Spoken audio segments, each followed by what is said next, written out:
Robin Jump. It's okay to have a dirty urine. And without any further ado, I will let Dr. Laurie Archibald Pannoni introduce Dr. Jump, and we'll move forward. Thank you for coming. Great. Thank you, Anthony. And welcome for joining us. Thank you for joining us. Welcome to our Virginia Impact session for September. We are excited to have Dr. Jump joining us. Dr. Jump is an infectious disease physician and the Associate Director of Geriatric Research, Education, and Clinical Center at the VA Pittsburgh Healthcare System. She's also on faculty at the University of Pittsburgh. She has research funding from the VA, CDC, HRQ, and has published extensively in peer-reviewed journals. Her long-term academic interests are to support antimicrobial stewardship in post-acute and long-term care settings, both in the VA and throughout the community, sometimes including using the use of telehealth as a component of that. Dr. Jump serves on committees with the Society for Hospital Epidemiology of America and AMDA, the Society for Post-Acute and Long-Term Care. So with that, we are very excited to hear from Dr. Jump today and to learn more about a dirty urine. So with that, I will hand it to you. Thanks for joining us. All right, thanks for having me, and thanks for the kind introduction. I really appreciate all the warm welcome and the care along the way of getting me here from Laurie and Anthony. So let me start. First, let me make sure you can see my slides and you can hear me okay.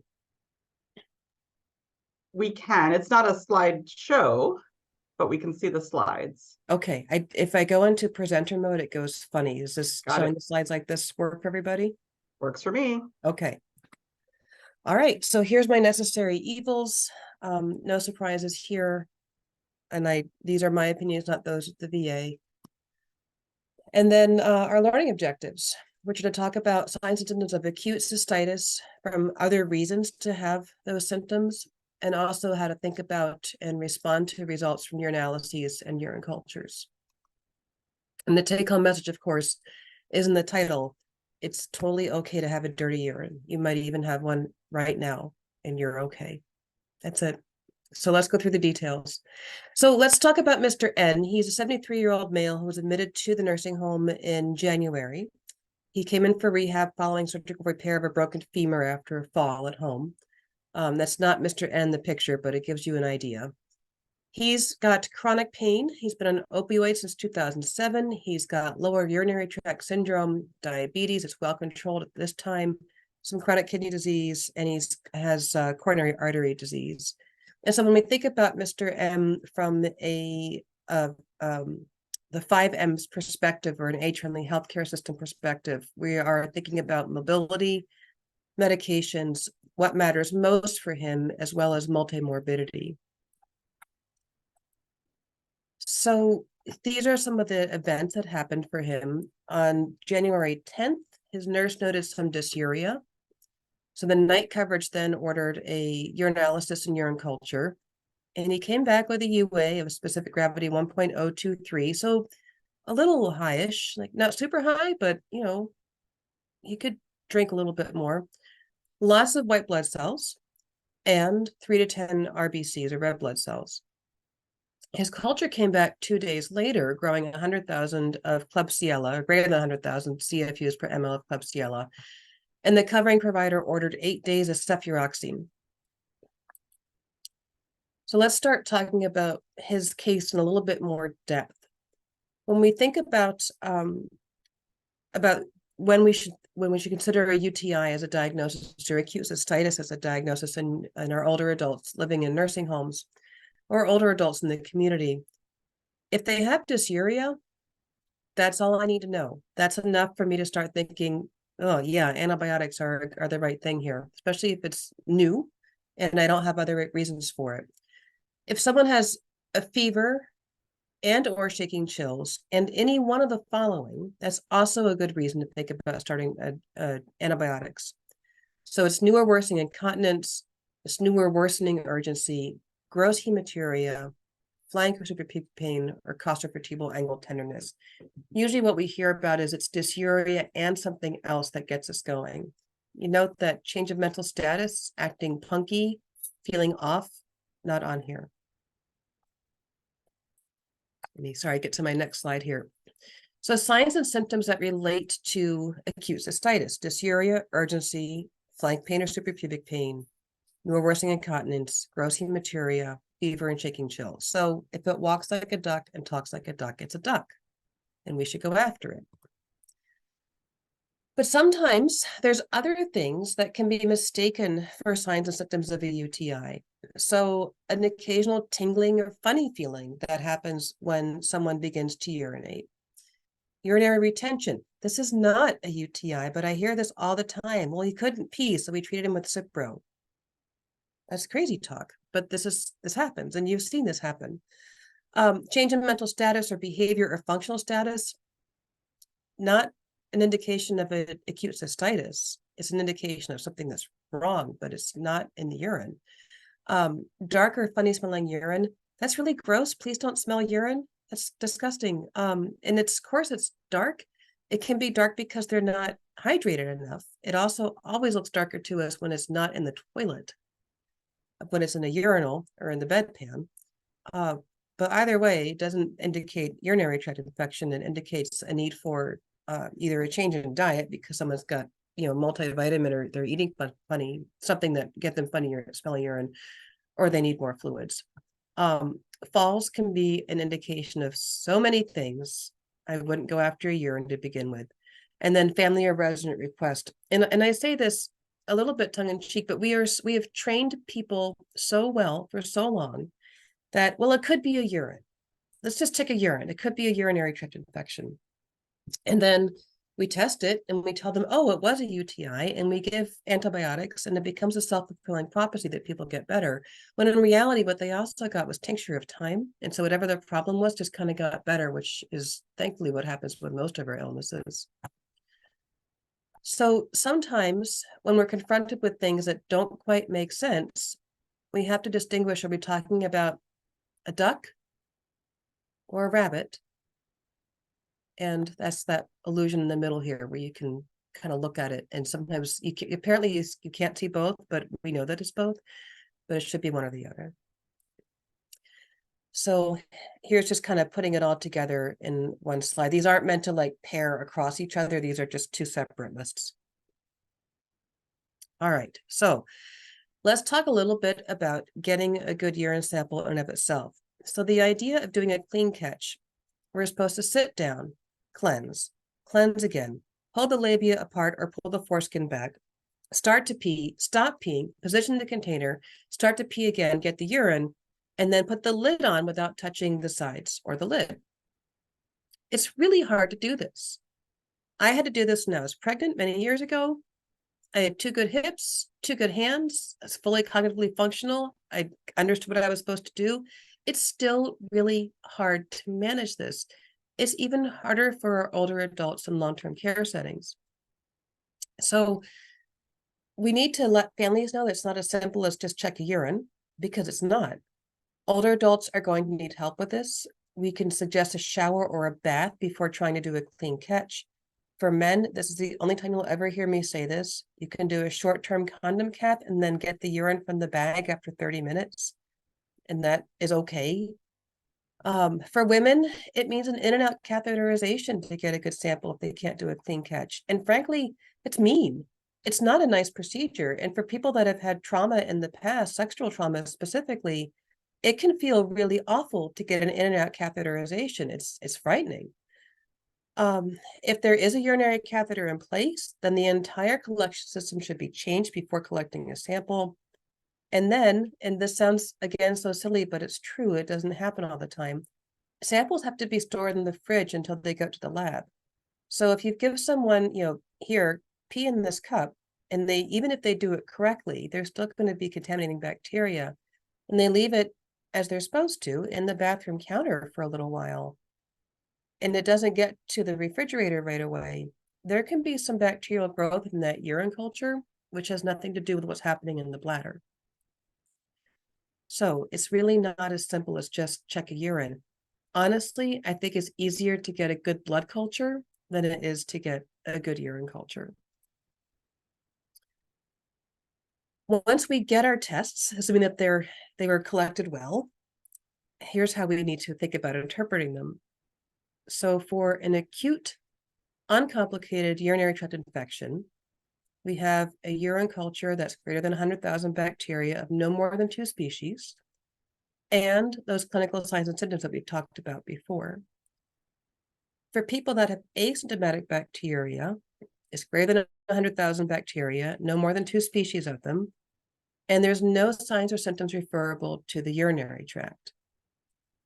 So the difference between these two situations is whether Pigpen is sad and feeling unwell, or whether he's happy.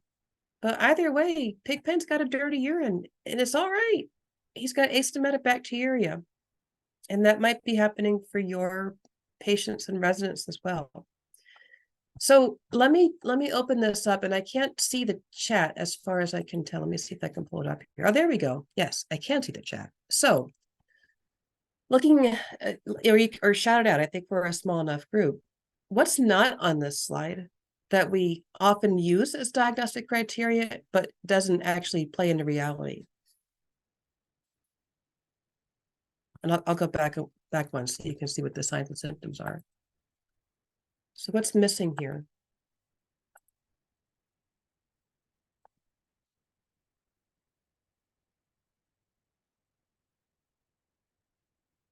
Okay, I see confusion. Right. Oh, I'm sorry. I was supposed to go up a slide. And let me make the question, I guess, a little bit more clear. What do we often think about when we're trying to figure out if someone has a UTI? It's a test that we order, but it actually doesn't play into diagnostic criteria.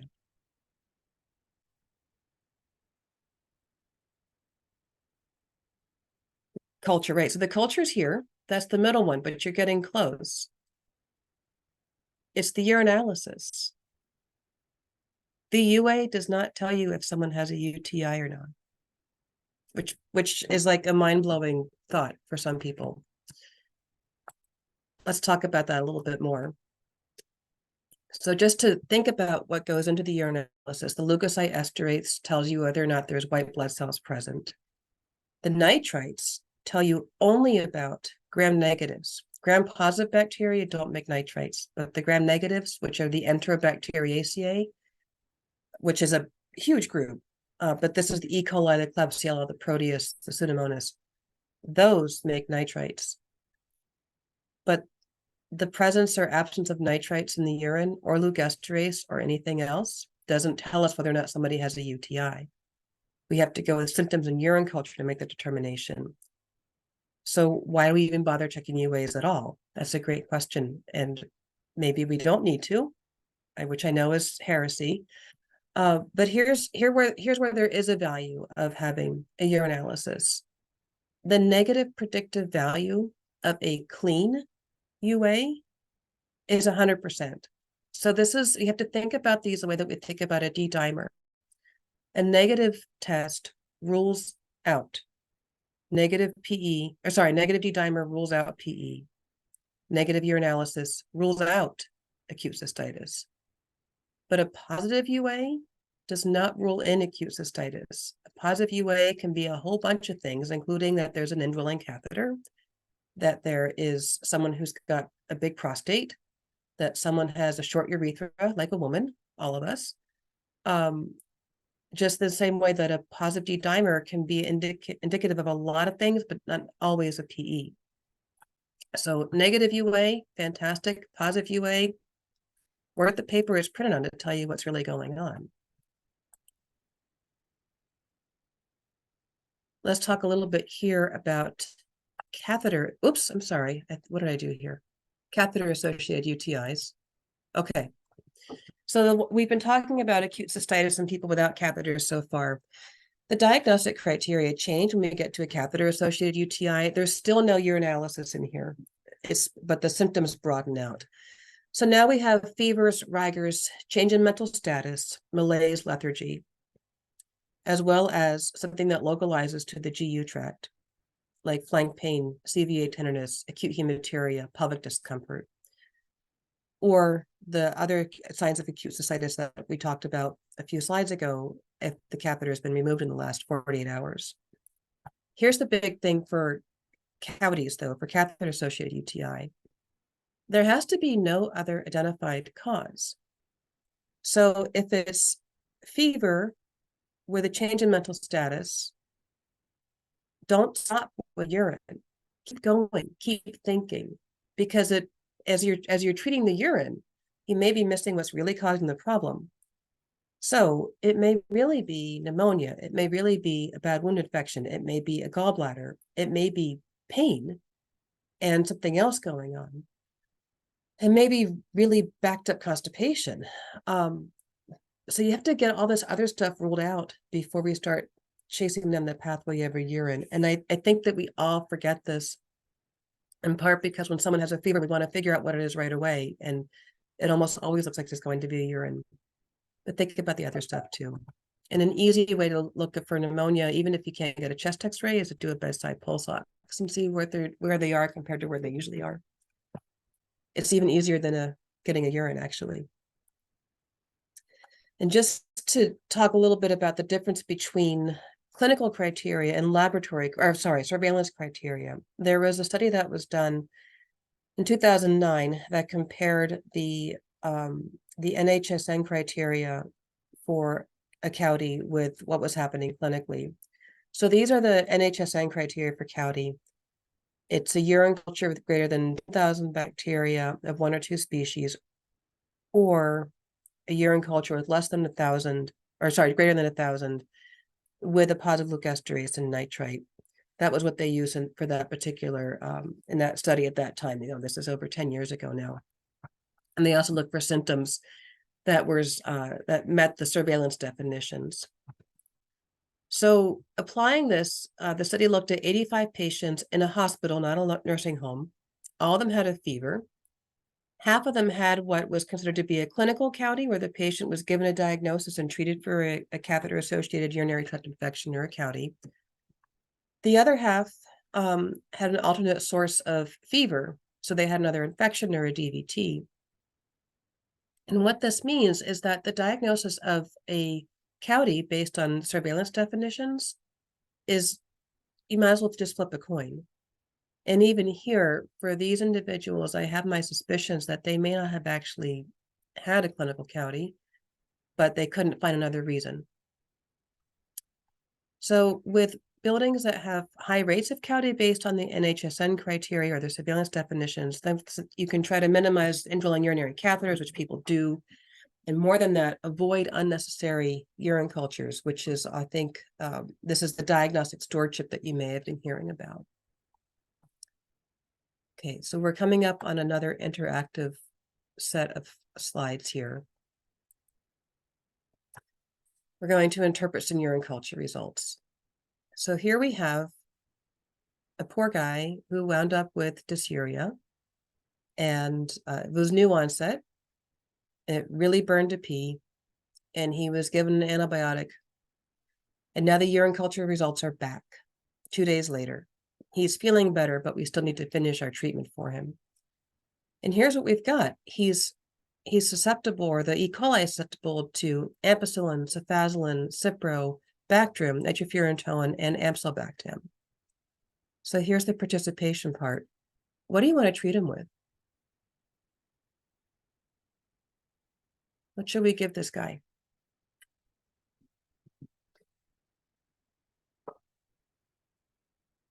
Go ahead and put it in the chat. And you've got the safety net, so to speak, that any of the antibiotics that you choose based on this will be effective. But what are good choices for him? Okay, I've got one, I have no idea. Thank you, honest. I love it. Okay, I can see a vote here for Cipro, 2 votes for Cipro, lots of votes for Cipro. Okay. A questionable vote for Keflex, which is excellent. Good. Okay, no more takers. Okay. So the goal here is that we want to narrow our antibiotic choices. All of these S's are true. So any of these will be effective, but narrow is a whole different story. So we can go to oral amoxicillin, nice and narrow, and it's going to work because ampicillin works. We can go to Keflex, which was one of the choices that was in the chat. And good for you. Keflex also narrow and going to be effective. Bactrim is another narrow spectrum agent that's good for UTIs. Effective. Nitrofurantoin actually is also a really good choice here. Again, it's narrow spectrum. It's effective on acute cystitis because it concentrates in the bladder and actually minimizes what happens out in the periphery. So 4 good options here. Nobody chose Amsulbactam because it's too broad. And a lot of you chose Cipro. It's also too broad. We will get back to GFR in a moment. That's an excellent point.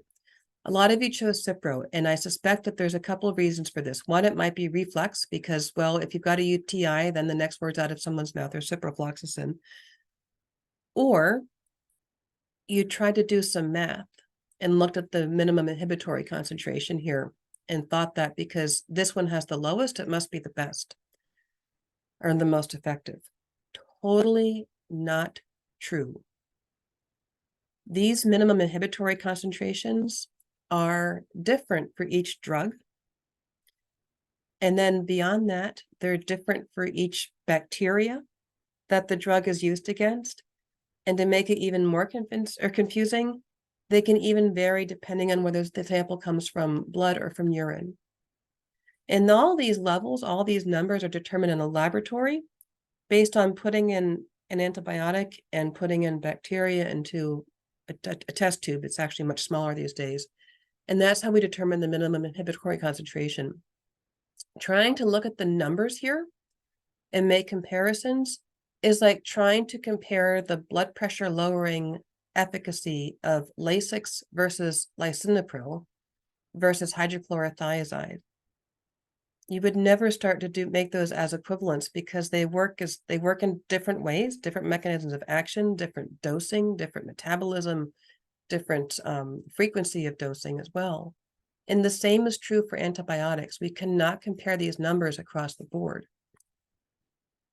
The take-home message here is that I don't ever do math for these things. When we start to get to the point where we're looking at S's and R's, that's when you should be calling someone like me. But in general, if there's an S, go for it. Trust it.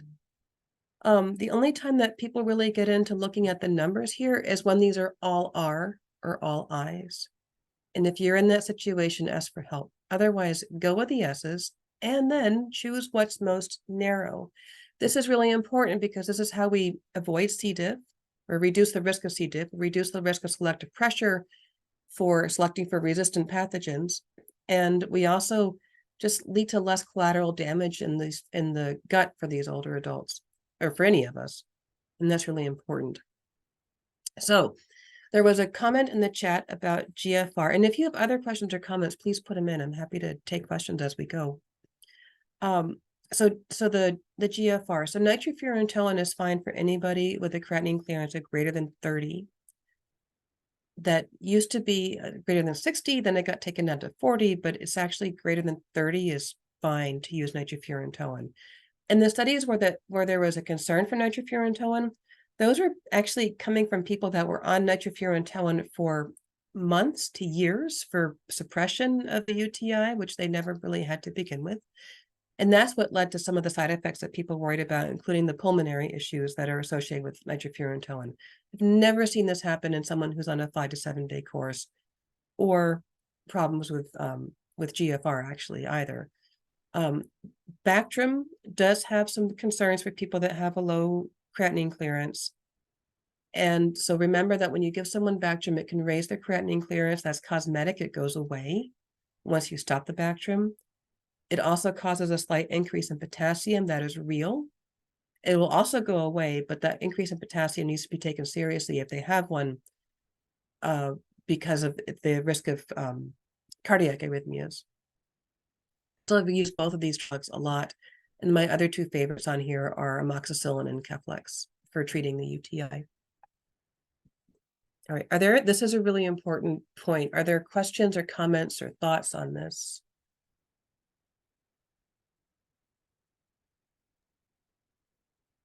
I'll pop in. I think that this is very helpful to think through because this is often what all of us are looking at and trying to figure out. So thank you for walking us through this. Can you say a little bit more about dosing or duration? Oh, yeah. You know, about each one of these, but are they all for the same time or are they different times? Kind of going through okay, so we're here. Where are we going from here? Sure, absolutely. And I'm going to cover that in a couple more slides. Wonderful. So, thank you. Excellent. Other questions from anyone else?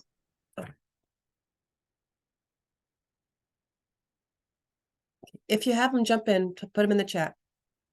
Okay, so here's the options and length of therapy, and actually it looks like I just went through all those concerns for you in the previous slide. So nitrofurantoin, 5 days of therapy is usually sufficient. Please don't use it if you have any suspicion of pyelonephritis because it doesn't have any systemic absorption. Bactrim, 3 days is actually sufficient. And beta-lactams is 3 to 7 days. I'm comfortable pushing 5 in most of my patients. By guidelines, I'm supposed to tell you to do 7 in men, but there's evidence to say that shorter courses are okay. And there are also narrow spectrum options, which is good. Remember that fluoroquinolones have a black box warning on them for hyper and hypoglycemia, for change in mental status, for ruptured aortic aneurysms, for cardiac arrhythmias due to QTc prolongation. It's a lot of problems that fluoroquinolones cause. I do not like these drugs. They also have a lower threshold for resistance, and they're very broad spectrum. Another possibility that people can use to treat as an oral agent for a UTI is a drug called fosfomycin. This is something that you give on, you usually give, it's 1 sachet or 1 packet, gets mixed up in water, and then they drink that slurry. And that's given once every 3 days, usually for 1 or 2 doses. And that is an agent that I really encourage you not to use, please, because at the moment it's an agent of last resort for some of our other drug-resistant pathogens. So I'd much rather see us using the classics, the standbys, before going to fosfomycin, so that we can save that one for when we need to use it to keep somebody out of the hospital, for example. If the choice is gorillacillin that has to be given by IV versus fosfomycin that can be taken at home or in the nursing home, then it's okay to use the phospho. But if it's between nitrofurantoin and phospho, or Bactrim and phospho, or anything else that's oral and phospho, go with the other oral agent, please, and let me preserve fosfomycin for maybe just a few more years. As hoping I will get out of it.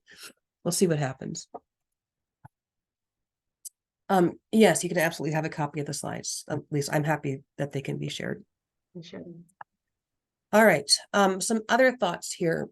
So I've been giving this lecture for quite a while before I found out that people didn't always know the oral equivalents, some of the drugs that are listed in the antibiograms or the susceptibilities. So the oral equivalent of ampicillin is amoxicillin.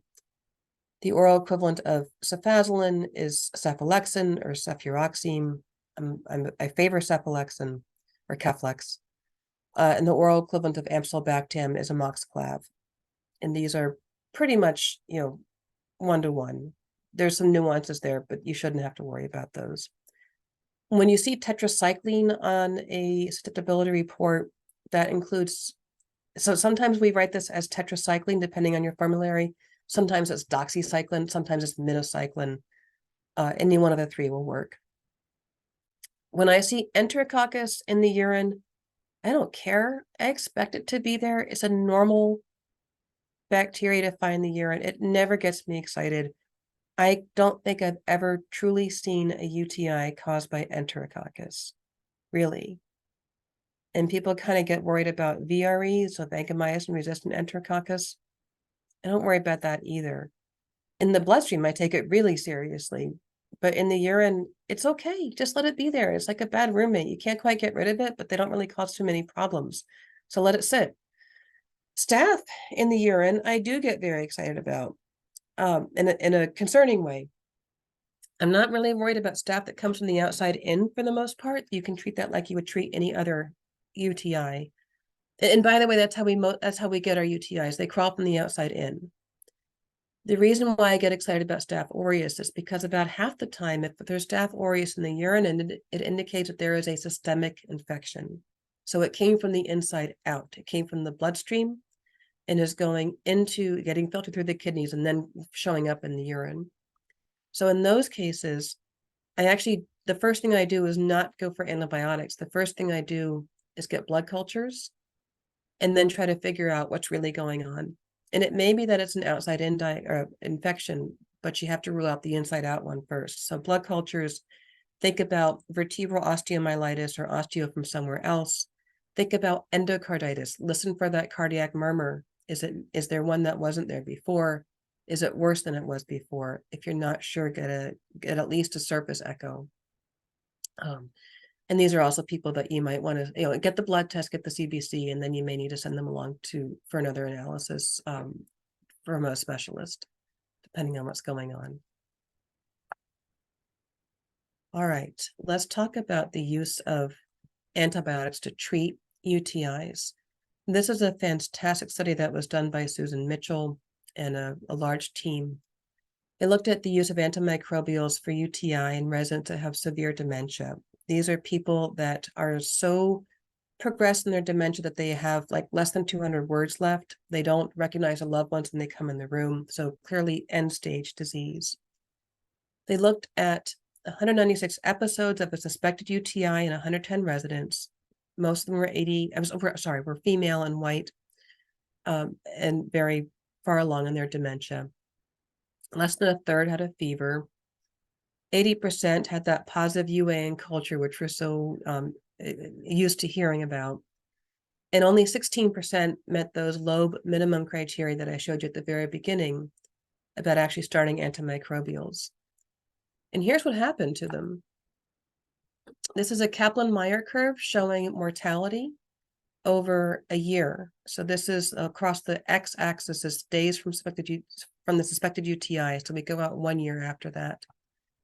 And they're all alive at the time the diagnosis is made.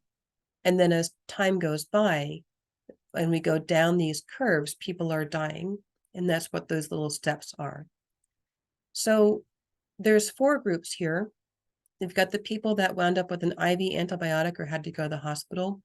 Not too many of them. And not surprisingly, they had the greatest amount of mortality. These were the sickest individuals. That's why they were going to the hospital or got an IV antibiotic. I don't know what to make out of this group that got the intramuscular antibiotics here at the top. So we're just going to go past those. Here's what I want you to focus on. It's these 2 middle lines, the people that had no antibiotics and the people that got an oral antibiotic. There's no difference. This is the same curve. Oral antibiotics did not improve survival in these older adults that lived in nursing homes and had profound dementia. Not a lick of difference here. So when we're taking care of people with dementia and we hear about from our families, well, dad's getting worse, it might be a UTI. Dad is getting worse, it's probably not a UTI, and it's not going to make anything better for him. And I'm sorry, let's see what we can do to help you and help dad. But the answer is not going to be an antibiotic. So going back to our signs and symptoms, if someone has dysuria, it could be a UTI, and it's very reasonable to try treating with an antibiotic for that acute cystitis for that first time.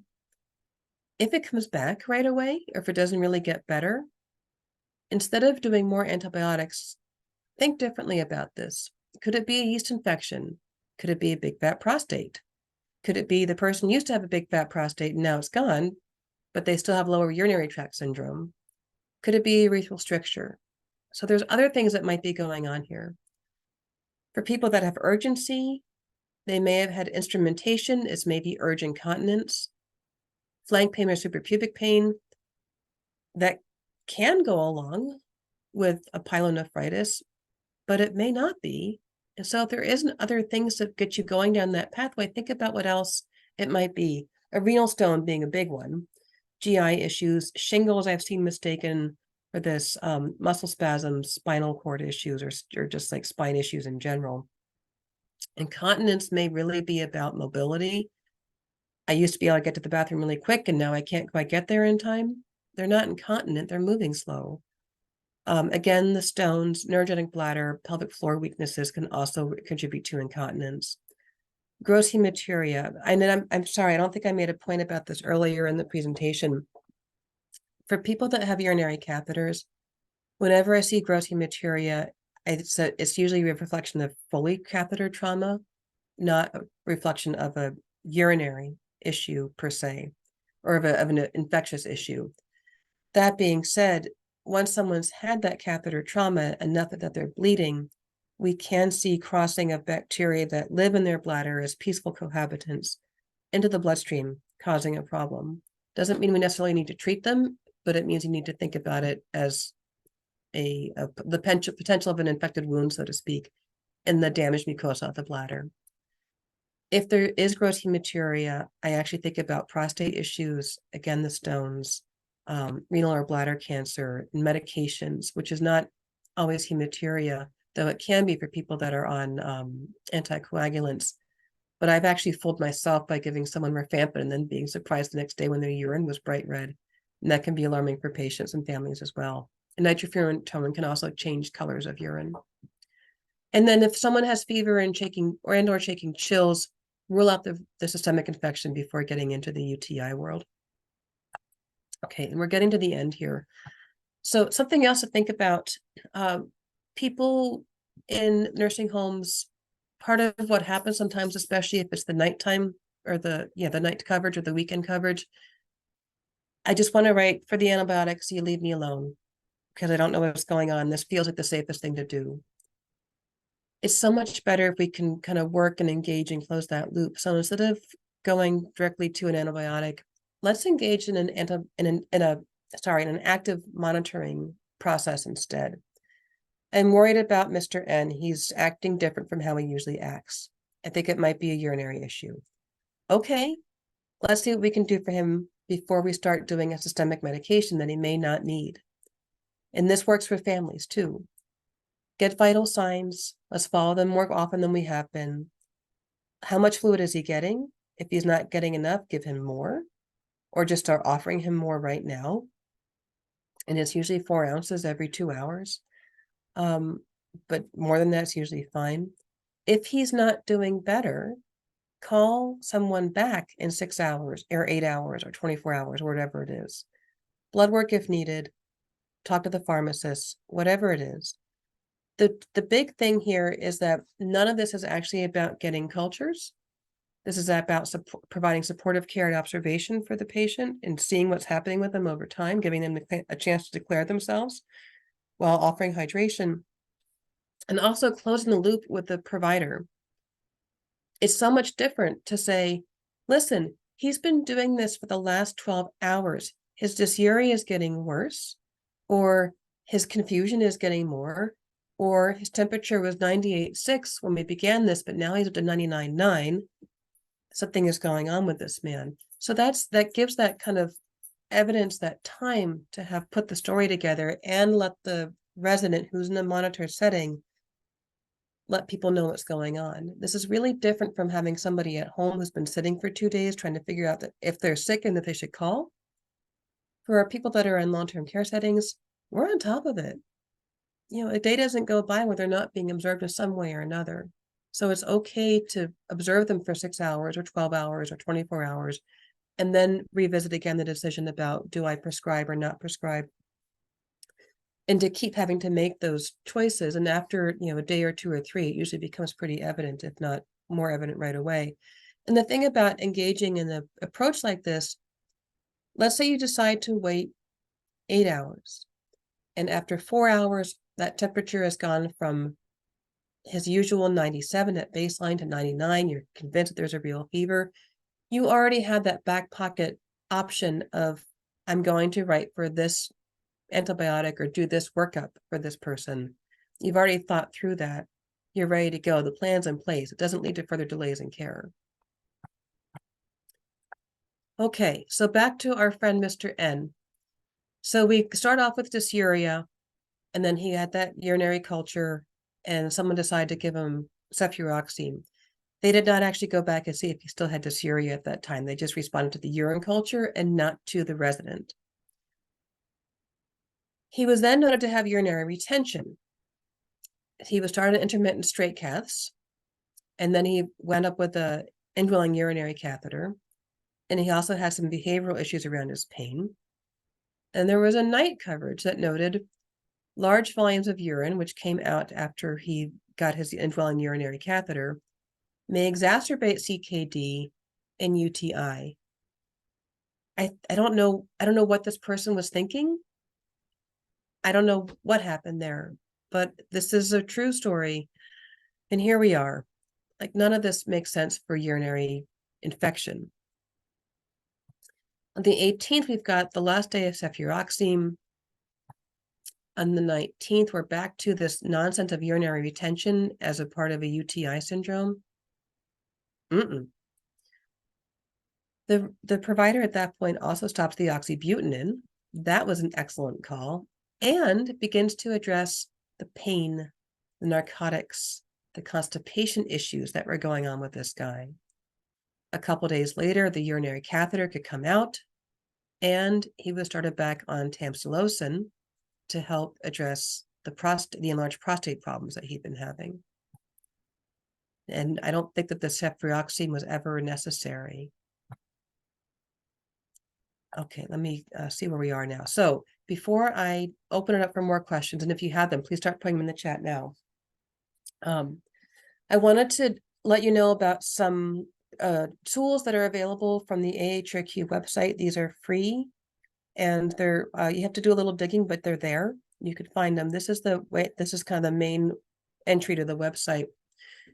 And there's toolkits about antibiotic stewardship for hospital, long-term care, and ambulatory settings.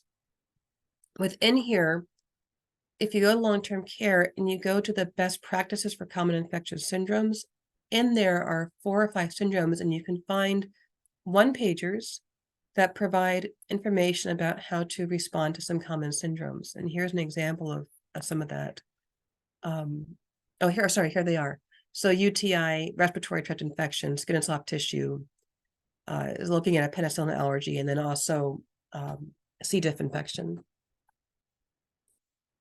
And as the within those are also materials about how to talk with family members and talk about UTIs with staff members.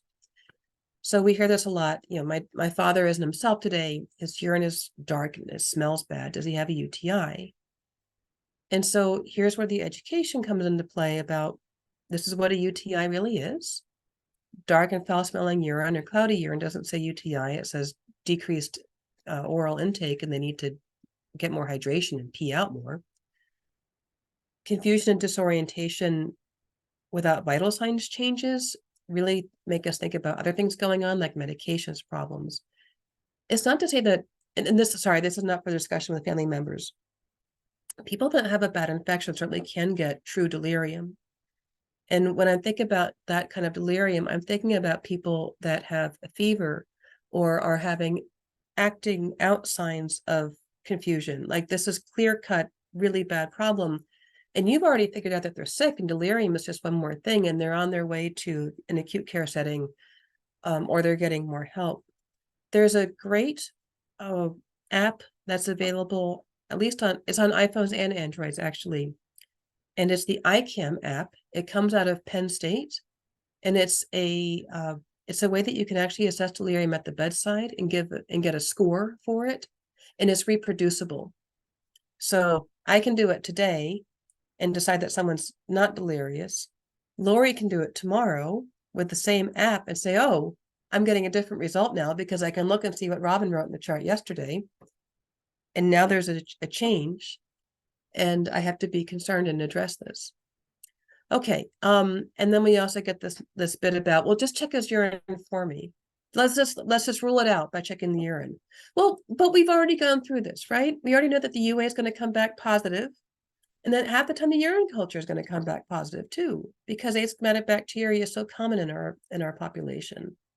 So the better thing to do here is to not go after the urine, but try to find out what's really going on and see whatever other supportive care measures can be offered. Okay. And here's our take-home messages. It's okay to have a dirty urine. It's okay to have a positive urine culture. It's okay to stop antibiotics if they were started and you think it was a mistake. If someone has had a bona fide UTI, or maybe not, please don't ever do a test of cure. It's not going to help anything. It's going to lead to more confusion. So don't borrow trouble. Try that active monitoring protocol before you engage in actually going after a diagnosis. That's an infection. And then if you do have an infection, 7 days of antibiotics is a pretty long course for most of what we see in our long-term care residents. And I will end with a nursing home haiku and invite you again, as you're counting out syllables, to put questions or comments in the chat, or if you're allowed to come off mute or can come off mute, ask me out loud too. Thank you. Thank you so much, Dr. Jump. That was really enlightening on a lot of different points. I'll hold my questions back to see if anyone else has questions about what Dr. Jump has mentioned. So we'll give everyone the opportunity to ask away. All right. Well, perhaps a lot of people are thinking it all through. I think there are a lot of great things that you've shared with us that we can put into practice today in our facilities. And one of the things I thought was really highlighted with your slide on duration, different antibiotics and different duration, is that there is no one course of treatment for a UTI, meaning when you put up your various antibiotics and you talk about the duration of different antibiotics, that was not all the same. Can you talk a little bit more about that? So if we say, how long am I supposed to treat a UTI? What's the answer to that? So the longest that we should be treating UTIs in general is 7 days. We know that for women, that there's guidance and evidence that says we can get away with 3 days, which is great. In fact, there's even some people that will do 1 day of therapy. And even now for pyelonephritis, 7 days of Bactrim or Cipro as an oral agent is sufficient to treat pyelo. I wish that we could just say, it doesn't matter what the antibiotic is, but here's how long you need to treat. But because we're looking at the drugs have to get excreted into the urine, it changes things a little bit, as opposed to trying to get stuff that goes from the blood, say, into the lung or into the skin. The kidneys get in the way. So it's all a little bit different. But in general, I think a reasonable rule of thumb is 5 days. 7 days is what I'm supposed to tell you for men. But as I said, we've got more and more evidence to say that 5 days is sufficient. And what I've been doing in practice, and I can't recommend that you do this, but I can be a little foolhardy, is that if someone's feeling better after 3 days, I usually go 1 more day and stop, because the symptoms are better. And I'm not doing this kind of willy-nilly. It's a conversation that I have with the resident or the patient or somebody else. We're looking at vital signs. I have a pretty low threshold for calling something a fever, especially in our older adult population. The change from baseline is what I go with for fever, not that 98.6 silliness. And then, just seeing making sure things are going better. Yeah, that's great. Can you also talk a little bit about, you mentioned a couple of times, lower urinary tract syndrome. Yeah. Can you talk a little bit about what that is? Sure. So, sorry, and this comes out of me being a VA physician, so I really take care mostly of men and not very few women. We're certainly getting more women into the service, but the age group that we see in the VA is still representative of the Vietnam era for the most part. So it's a bunch of older white men for the most part, which is what the military services looks like. So our older gentlemen get lower urinary tract syndrome, or LUTS. this is a lot like we all learned about as being pelvic inflammatory disease for women, except it takes place in older men. And it's just this kind of, something is not right down there. And it usually is related to a prostate issue. It can be BPH that's ongoing.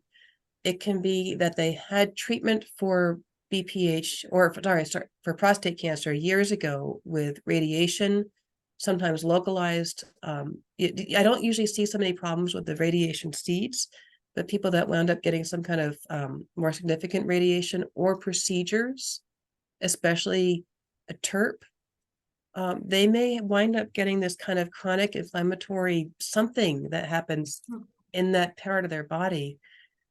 And they wind up with funny feelings. And then we often misinterpret that as dysuria. So, it feels funny when I pee. Oh, does it burn? Yes. Okay, it must be UTI. And then we get in that cycle of, well, it's still burning. Okay, then let me try a different antibiotic. Let me try a different antibiotic. Let me admit you to the hospital now because you've had 5 antibiotics and now your bacteria is resistant and you still burn to pee. I mean, somewhere in there, we've got to stop and kind of like think about this a little bit differently. So first time, yes, it's okay. But after that, let's think about what else might be going on and do more of an evaluation. When does it pee or when does it burn to pee? Is it every time? Is it just first thing in the morning? Is it at the initiation? Is it all the way through? What makes it better or worse? For women, I think men do this too, but for women, we're more susceptible to it because of our anatomy. Women who are trying to avoid urinary incontinence episodes, so they're avoiding embarrassment, especially out in public, because of whatever they went through in their lives, including birthing lots of babies, will try to decrease their liquid intake. And so they wind up with a very concentrated urine. And then when that very concentrated urine comes out, it burns because of all the stuff in there, all the urea. And that makes them wonder if there's a UTI. And then we get back in that cycle. So there's a lot. Pee is not dumb. No. And we have a few comments in the chat. One meant thank you, and noted, so for an RN or family, sounds like the first intervention for dark urine outside of vital sign changes may be push fluids for possible dehydration. Absolutely. Yeah, I think we definitely agree on that. And I think that what you put up one of your slides on the active monitoring set, order set, I think can be a really helpful tool, because what we can often say is, we'll monitor clinically or we'll keep a close eye on this person, which as a family member, I don't know what that means, right? Aren't you always keeping a close eye on my family member, right? So that doesn't seem additive. But when you have a very specific order set that explains exactly what that means, then you can say not, we're going to keep a close eye. You can say, we're going to monitor their vital signs this often. We're going to watch for this often. We're going to call back here. And so it becomes a very detailed plan, which I think can, well, quite frankly, make a lot more sense to a patient or family than we'll keep an eye on things. And so I think that that's a very helpful piece of this, in which dehydration and oral, increasing oral hydration, I think is really important. We have another comment here about topical estrogen to lady parts and can reduce UTI recurrence in older adults. Can you speak a little bit about that? So I don't have a lot of direct experience with this, as you can guess, because of, I deal with men. So I'm really good about prostate issues. I'm not so good with the estrogen part of it. But yes, these the E-rings that people were using, the estrogen rings as suppositories, those can work. And then topical estrogen can also help. This basically helps to rehydrate, is not the right word, but deatrophy some of the tissue of the vaginal and the external vulvar mucosa and the labia, and it means that it's just easier to get the pee out and not have a floppy urethra, and also not have some of the stinging. And it also, I think, though I don't know this, I think it may help reduce some of the yeast issues that some women have. So yeah, I think a lot of times when we're talking about dysuria in women, and they say it burns to pee. I suspect that especially for an older lady, sometimes it may be yeast. Yeah, yeast or physiological changes. Yeah. And I think, topical estrogen can certainly do a lot to increase that mucosal barrier, increase that mucosal health, Yeah. decrease UTIs, improve symptoms. And so there's a lot of benefit in considering topical estrogen for older adult women, especially if they're having urinary symptoms. Definitely agree with that. Great. Just kind of, I guess, philosophically, maybe one thing I was reflecting on that you say that, we say confusion, we want to do a urine because we want to feel like we're doing something. And if we feel like we don't do that urine, we're not doing something. But what really resonated with me is when you said that you do the UA, you treat a urinary tract infection, but quite frankly, you might be missing what's really going on. So by having that kind of knee-jerk reaction, we may actually be harming our patients more than doing more because we might be missing what's really going on. Yeah. I thought that was a really wonderfully put, the way that you said that. So if we have time, I can do a 2-minute story. We had a woman at a nursing home in the area, and Cleveland is it's a lot of Eastern Europeans, and so this was a nursing home of people from that specialized for that population. It was kind of like their cultural home, so to speak. So there was a woman that refused to talk. She just stopped talking. So someone checked her urine because, speech and UAs go together.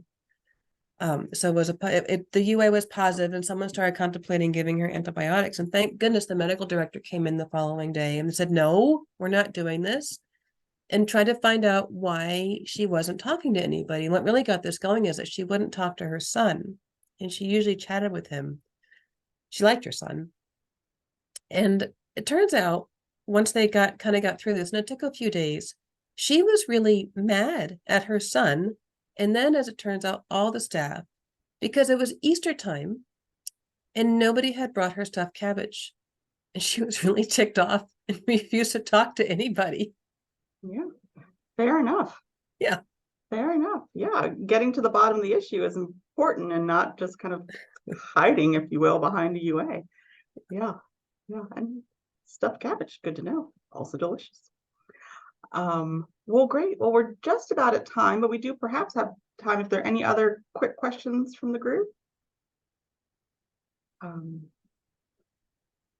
right. Well, seeing none, I'll just say, thank you so much, Dr. Jump, for this presentation. I think that you did a wonderful job of explaining some of the details that we see every day and what to really think through. We will be sharing the slides with everyone following this, as well as have a link to the recording on our website as well. So thank you for that. And Anthony, I hand it to you.